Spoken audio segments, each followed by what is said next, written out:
Жүжигчин Ким Сохёны худал яриаг батлах зураг бичлэгүүд цацагцаар байна. Сайн байцгаана уу? Хулан Vibes тавтан морилно. Жүжигчин Ким Сохёнтой холбоотой хамгийн сүүлийн үеийн мэдээллүүдийг хүргэж байна. За жүжигчин Ким Сохён өнгөрсөн 5 дахаас ахуулаад аль биесны мэдээллүүдийг гаргасан байгаа. Тэр дундаа би жүжигчин Ким Сэ-рүний гишт хизээч бүр нэг ч удаа очиж байгаагүй гэдэг мэдээлэл байсан. Үүнийг нь худлаа гэж нотолж байгаа. 2 зураг болон 1 бичлэг цацагдсан байгаа. Үүнийг та бүхэндээ хүргье. Дуустал нь хамт байгаарай.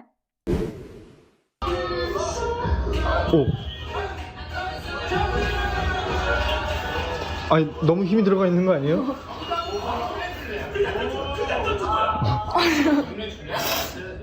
신서영이 안 한다고 승기 잊어먹은 거야 형? 승기 놀랬어? 와 이거 대박이야. 해봤어? 안 해봤지? 내가 봤을 때 이거 배에 하면 죽어. 그 고양이 등에 테이프 붙인 느낌이야. 오. 와 이걸 한다고 바다를? 그러면 하나! 그러나 둘 이번에서 그거 텐트! 어떡해? 나 찍어 계속?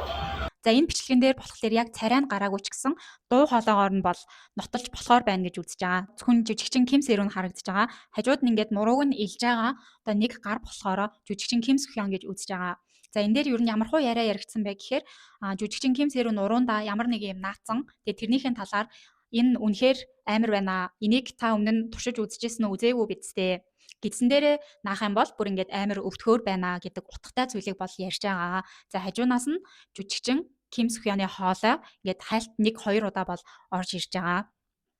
За энэхүү бичлэг болохоор жүжигчин Ким Сэ-рүний ар гэрийн зөвшөөрлөөр Ka-se-yeon YouTube сувгаар дамжуулан цацагдсан байгаа.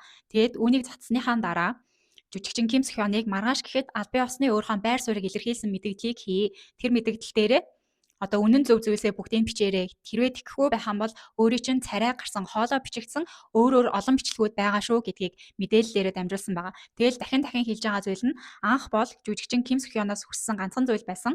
Тэр нь болохоор албан ёсоор одоо олон нийтэд дэлгээд өөрийнхөө бурууг хүлээн зөвшөөрөөд сэтгэлээсээ уучлалгүй байсан. Гэхдээ жүжигчин Ким Сохёны талаас байнгын худлаа мэдээллүүдийг гаргаж байгаа учраас тэрийг нь буруу гэдгийг нь худлаа гэдгийг нь нотлохын тулд ар гэрээс нь энэхүү бичлэг болон зургуудыг цацхаас өөр арга байхгүй байна гэдгээ бол бас албан ёсоор мэдэгдсэн байгаа.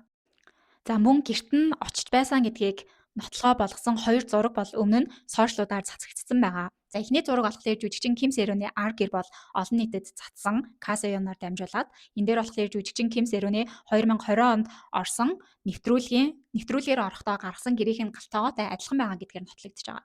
За хоёр дахь зураг нь болохоор ар гэрээс нь биш жүжигчин Ким Сохёны хятад фэнүүдээс гарч ирсэн 2015 оны 8 сард хятад фэн нь өөрийнхөө Weibo буюу одоо хятадын дотоод сүлжээнд ашигладаг юм Facebook шиг дотоод сүлжээний аппликейшн юм веб байгаа. Тэрнгээр дамжуулаад гаргаж ирсэн байгаа. 2015 оны 8 сард оруулсан байгаа. Тэр скриншотоо хүртэл одоо цацсан байлээ. За энэ зургийг аваад жүжигчин Ким Сэ-рүний ар гэрт энэ танах мөн үү? Тэгээд та нарын амьдардаг байсан апартмент мөн үү гэж асуухад өмнө нь жүжигчин Ким Сэ-рүнийг дунд сургуулийн 1-2 дугаар ангид байгаа үед бид нартэй хамт амьдардаг байсан. Тэр үед манай амьдардаг байсан Илсанд байрлах апартмент мөн байна гэдгийг бол нотлогоо болгож хэлсэн байгаамаа. Үүний дагуу Ka-se-yeon YouTube-ээр яг тухайн амьдарч ирсэн газар нь очоод бас бичлэг хийгээд нотлогоожулсан байгаамаа. Баталгаажуулсан байгаамаа. 네, 저는 지금 일산 동구 식사동의 한 아파트에 와 있습니다. 바로 여기가 B1 지하 1층이라고 써있는 Тэгэхээр жүжигчин Ким Сохён би Ким Сэ-рүний гэрт нэг ч удаа очиж байгаагүй гэдэг мэдээлэл нь худлаа гэдгийг энэ 2 зураг болон 1 бичлэгээр баталгаажуулж болохоор байна. За мөн жүжигчин Ким Сохён 3 сарын 14-ний өдөр албан ёсны мэдээлэл дээрээ манай зүгээс жүжигчин Ким Сэ-рүнаас 700 сая воны нөхөн төлбөрийг буцааж авах бодол байхгүй. Журмын дагуу тийм мэдээлэл явуулахаас одоо хэмжлэх явуулахаас өөр арга байгаагүй гэж мэдгдсэн. Гэхдээ үүнийг нь худлаа гэдгийг нотолж байгаа 2 дахь нэхэмжлэх байгаа. За энэ нэхэмжлэгийг болохоор 3 сарын 25-ны өдөр жүжигчин Ким Сохёны одоо төлөөллийн хуулийн байгууллага нь жүжигчин Ким Сэ-рүн руу явуулсан байгаа. Агуулгыг нь таадад уншаад өгье. 3 сарын 14-ний өдөр явуулсан нэхэмжлэгийн дагуу нөхөн төлбөрийг буцааж авнаа. Одоо нөхцөл байдал хэцүү байгаа гэдгийг ойлгоод манай үйлчлүүлэгчийн талаас нөхөн төлбөрийг хугацааг хизээ яаж өгөх дээр тохиролцох боломжтой. Нөхөн төлбөртийг буцааж өгөх боломжтой хугацаагаа манай төлөөллийн байгууллагт мэдэгдээрэй. 2. Нөхөн төлбөртэй холбоотой асуудал нь үйлчлүүлэгчийн агентлаг гол медалист болон түүнд харьяалагдах ажилтнуудад хамааралгүй тул холбогдох шаардлага байвал манай хууль ёсны төлөөлийн газрын өмгөөлөгчтэй холбогдоорой. 3 сарын 14-ний өдөр сошиалд үйлчлүүлэгчтэй ахуулсан зураг оруулсан. Одоо Ким Сухёны драма гарч байгаа тул түүнд сөрөг нөлөөлөл үзүүлж болзошгүй. Хуулийн маш том асуудал үүснэ гэдгийг анхааруулж байна. 4. Үйлчлүүлэгч болон түүний агентлаг ажилтнуудад хохирол учруулсан үйлдэл дахин гарахгүй байхыг сануулж байна гэдэг ийм нэхэмжлэгийн агуулгыг явуулсан байна. За мэдээж том хуулийн фирм учраас үгэн дээрээ бол ингээд аюул санаа зовж байгаа юм шиг те тохиролцъё. Энэ дээр анхаараарай гэж байгаа боловч цаад утгаараа дахиад иймэрхүү үйлдэлүүд гаргах юм бол маш том хуулийн асуудал үүснэ шүү гэдгийг бол анхааруулсан нэг гэсэндээ жоохон дарамтлсан байдлын одоо нэхэмжлэх гэж Ким Сэрүүн жүжигчний талын өмгөөлөгч бол үзэж байгаа. За нэмэлтээр бас жүжигчин Ким Сухён, Ким Сэрүүн хоёрын харилцсан нэг юм богино хэмжээний чат гарч ирсэн iMessage байна. За KakaoTalk-ыг байхгүй болгоно гэж юу? За би нуцсан аваач гэдэг юм богинохон хэсгийг нь бол дэлгэсэн. За тэгээ жүжигчин Ким Сэрүүний дүү нь болохоор ямар мэдээллийг өгсөн бэ гэхээр жүжигчин Ким Сухён дандаа Telegram ашиглая гэдэг байсан. Тэгээ бүр уцаа солиод бүх зүйлээ шинжилээд Telegram-ыг л ашиглая, KakaoTalk-ыг ашигламааргүй байна гэж хэлдэг байсан гинэ.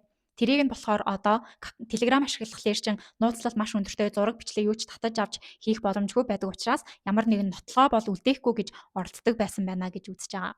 За би болохоор мэдээлэлээ Kaseyeon гэдэг YouTube суугаас аваад та хэдэд орчуулан хүргэж байгаа. Энэ болохоор жүжигчин Ким Сэрүүний гэр бүлтэй холбогдож байгаа цорын ганц хэвлэл мэдээллийн газар байгаа. Гэр бүлээс нь шууд нотлох баримтуудыг авч байгаа мөн зөвшөөрлийнхэн дагуу нотлох баримтуудыг дийлгэж байгаа учраас хамгийн ихний найдвартай байх магадлалтай source гэсэн үг. За бусад яг мэдээллүүдийг бас харж байгаа ч гэсэн тэрэн дээр бол яг шинэ мэдээлүүд байхгүй дандаа л Kaseyeon-оос авчирсан мэдээллийг цацж байгаа учраас бас итгэж болох үс мэдээлэл гэж ойлгож болно. За ингээд хулан вайбсыг сонирхон үзэж байгаа хүмүүстээ жүжигчин Ким Сухёны талаарх сүүлийн үеийн мэдээллийг дамжууллаа. Таалагдсан болов уу гэж найдаж байна. Тэгээд комент хэсэгт бас сэтгэлдээ бичээрэй. За анхаарал тавьсан та бүхэндээ баярлалаа. Дараагийнхаа шинэ мэдээллүүдээр уулзцгаая.